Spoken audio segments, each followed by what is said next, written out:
Merong isang matandang umiiyak dahil kinasuhan ito ng asawa ni Vice President Sara Duterte. Bakit daw siya umiiyak? Kasi sinisingle out daw siya or sila. Bakit sila lang daw yung pinangalanan o kinasuhan? Pero sa sariling bunganga din niya mismo, ide-debunk niya at patutunayan niya, ibubulat-lat din niya na hindi lang pala sila ang kinasuhan. O, panoorin natin ang pag-iyak ni Dalimamaw.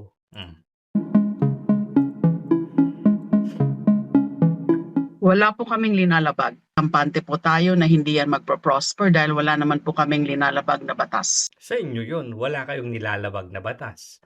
Sa iba, meron din. Hindi kayo ang magdedesisyon kung meron kayong nilabag na batas, bakit hindi naman kayo korte? At saka, hindi naman kayo Korte Suprema. Di ba? Kasi nga po sa bank deposit secrecy law, maski na sa Anti-Money Laundering Act, ay mga ano po ito, exception po ito. Wait. Sa AMLA, hindi yun exemption. Doon sa batas ng Bank Secrecy Law, oo, doon exempted ang impeachment. Ang problema, private person daw yung kinasuhan ninyo eh. Di ba? Dahil nga we're talking here about a case of impeachment. We are in impeachment proceedings. But you are not the impeachment court. Yan kasi ang sinasabi nila. May exemption daw sila. Sabi daw ng batas, impeachment. Huwag niyong kalimutan. Dalawa yung Kongreso na humahawak o hahawak sa impeachment. Kayo dyan sa House of Representatives, for initiation lang kayo, hindi kayo korte. Pangalawa, doon sa Senado. Doon, korte yon. So doon, sinasabi ng batas, para sa akin ha, doon sinasabi ng batas na ang exemption ay impeachment. Hindi kayo, kundi sa Senado. Ay, may nilabag na naman kayo sa nabatas niyan. Kasi maliwanag naman na dapat merong pahintulot ng may-ari, ng korte, di ba? Magkakasama yan eh. Korte ba kayo? Eh hindi naman. So yun yung inilalaban nila, yung ina-argue nila na pupuwede na buksan yung mga yan in the exemption ng impeachment pero hindi sa inyo. Saan? Sa Senado. Dahil sa Senado, sila ang korte. Entiende? And therefore, mandato namin, karapatan namin, prerogative namin, power ng committee to subpoena yung mga dokumento na mga relevant para dun sa pag-prove ng mga impeachable offenses. Hindi nga kayo korte. Yun ang problema, hindi kayo korte. Kaya nga question yung jurisdiction nyo ninyo sa Korte Suprema. Baka magsalita kayo ng ganyan kung kung meron ng desisyon yung Korte Suprema. At ito pa kasi, kayo ang complainant, kayo din ang prosecutor. Ano bang katarantaduhan kasi yan? Eh di may bias na kaagad kayo. Ano ba yan? So, malinaw po sa Bank Secrecy Deposit Law, ang cases of impeachment ay hindi covered. At yung Hindi nga covered pero hindi sa inyo. Sa Senado. pagre-report din ng mga suspicious and questionable and suspicious and covered transactions, hindi rin po yan covered.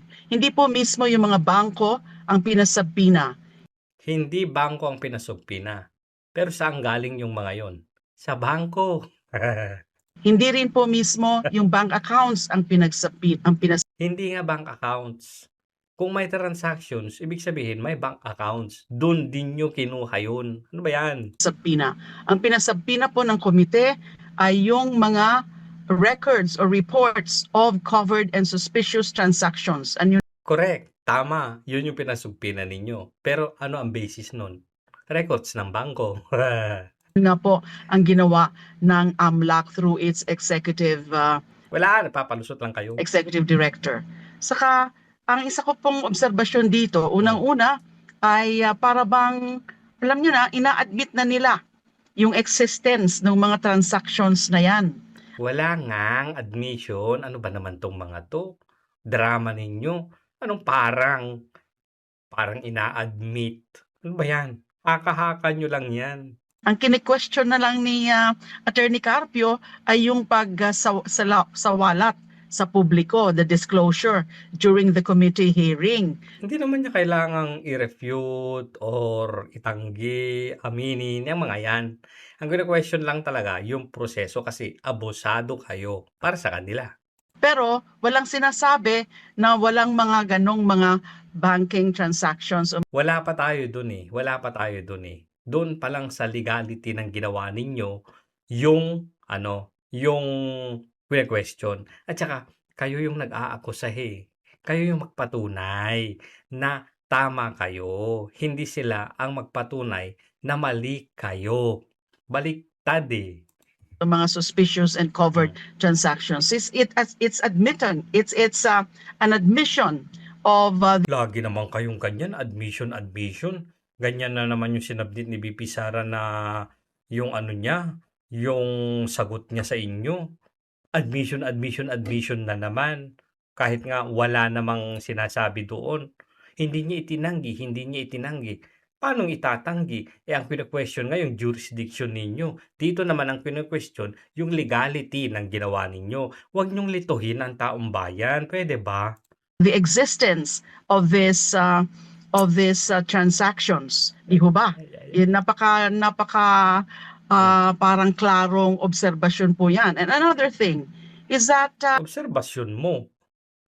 Korte ka ba? It doesn't mean na tama ka. ang pagsabina po nung mga AMLAC records of the reports of covered and suspicious transactions ng committee, it's a collective decision of the committee. Oh, ayun na. Dapat lahat daw collective decision. Pinagbotohan. Ni-raise sa floor, pinagbotohan yan. Oh, dahil Pero nanonotice nyo dun sa kanila sa complaint na yan eto na yung pag-iyak. na ipa-file ngayon supposedly ay bakit ang kinasuhan aside from yung AMLAC executive director of Na yung ka-appoint lang na executive director. official of the AMLAC ay ang kakasuhan ay the chairperson and Si Luis Tor, yung may utang. then sila Congressman Percy Sendanya, Yung nag-motion, singiwi. Congressman Chel Jokno, Yun din. Dalawa sila dalawa. at ako po.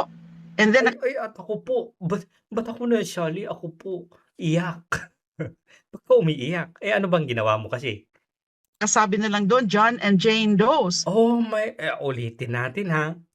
Ang sabi niya, bakit daw parang sinisingle out sila? Yung executive director daw ng AMLA, Saba, yung may utang na 8 million, singiwi at singipin. O bakit yun lang daw? Sinisingle out daw sila. O pakinggan nyo mabuti ha. And sila Congressman Percy Sendanya, Congressman Chel Jokno, at ako po. And then nakasabi na lang doon, John and Jane Does. May John at Jane Does. So hindi lang kayo.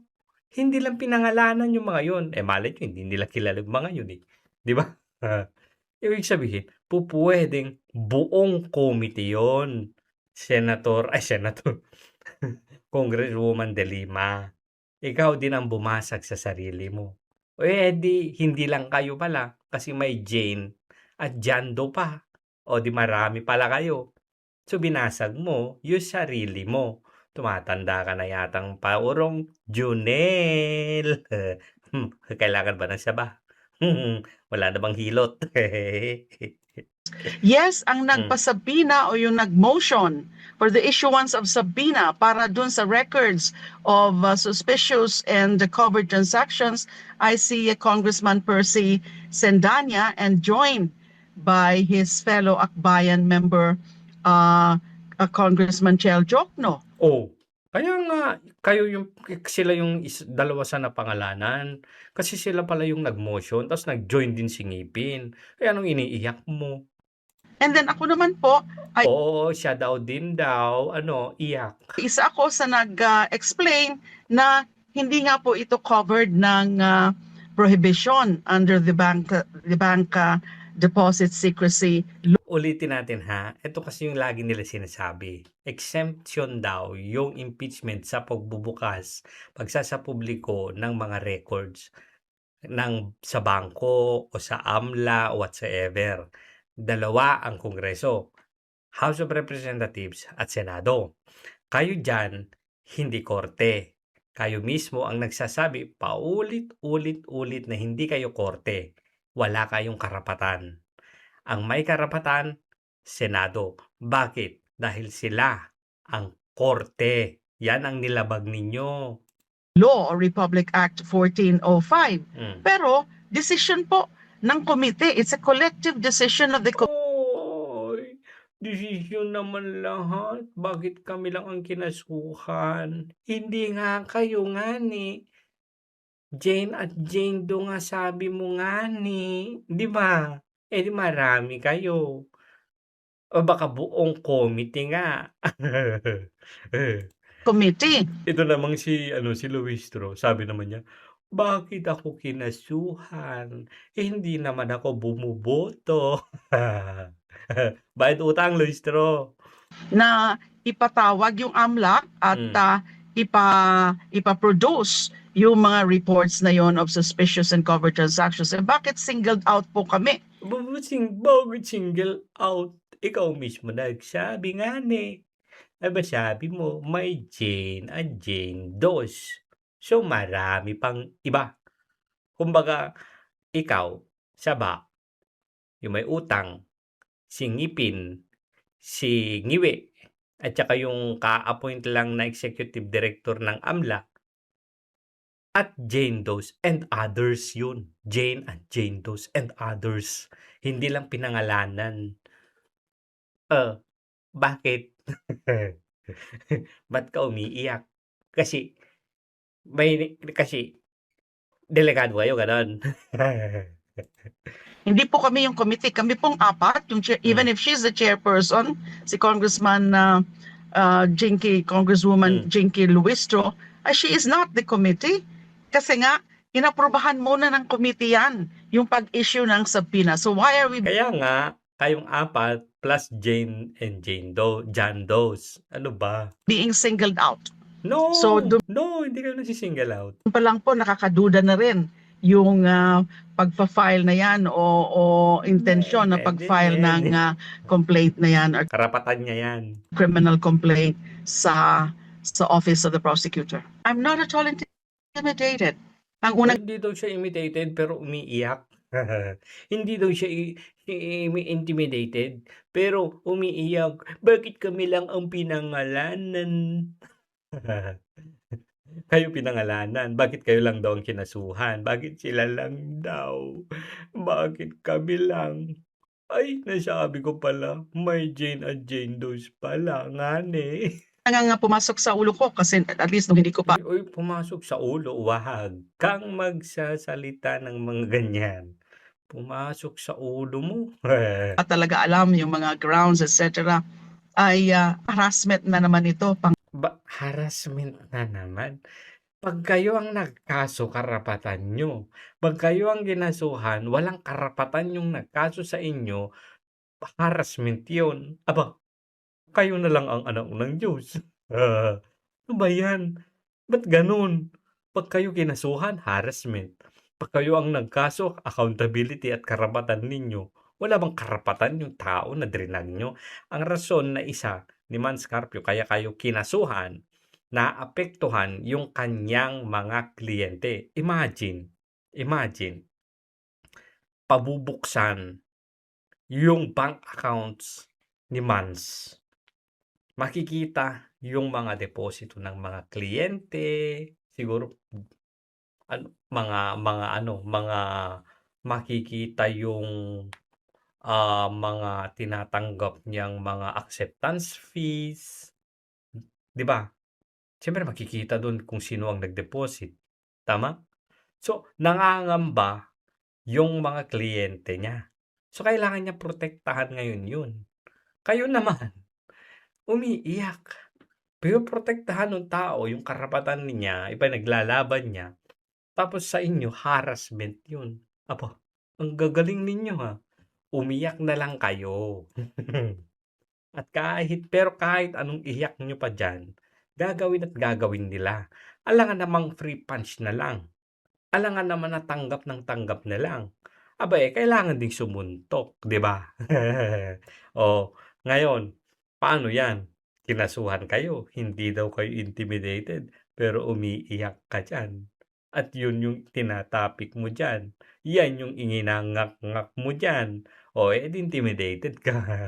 Kasi kung hindi ka apektado, hindi ka mag-e-explain, hindi ka magpapaliwanag, hindi mo sasabihin, "Wala naman kaming nilalabag na batas." Oh, sa korte ka magpaliwanag.